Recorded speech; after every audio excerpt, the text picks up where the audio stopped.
My name's Dr. Alexis Dunn Amore, PhD, CNM, FACNM, FAAN, and I'm the Vice President of the American College of Nurse-Midwives. I came into midwifery in 2009 is when I finished my program. Before that, I was a labor and delivery nurse, so I've always had this passion for maternal child health.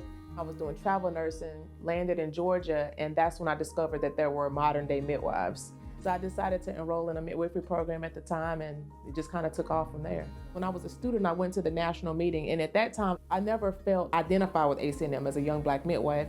But once I got involved in Georgia, and I started exploring it, I was like, well, maybe now's the time. So I was at Emory at the time, working locally as a midwife, and taking care of patients. I started getting this feeling that I need to do more than just take care of one family at a time.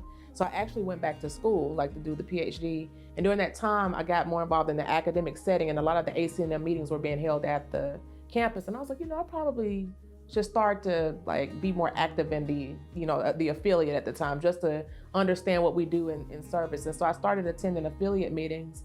And after about a year or so, I guess the position of vice president came up, and I think people see me as a leader. I love leadership. So I think I started putting on that hat of how do I take care of more families and kind of advocate for midwifery more than just one group at a time. And so that's how I started with ACNM as a vice president.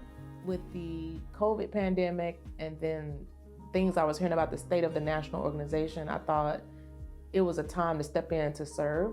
Maybe that speaks to my personal personality. Like whenever I see someone in trouble, I kind of naturally want to come in and help. And so I think at that time, a lot of people were starting to give up on ACNM.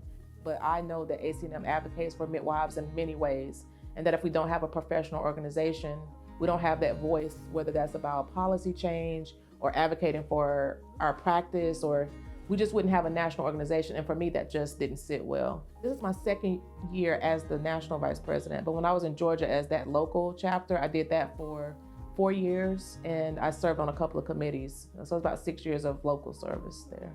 I wanted to serve, and so I was like, let me just take a shot at it. I was hopeful that I'd get it, and even if I didn't, I still was gonna serve on my committees. I do research, and there were other things that I was working on nationally, but I just took a leap of faith and just went for it.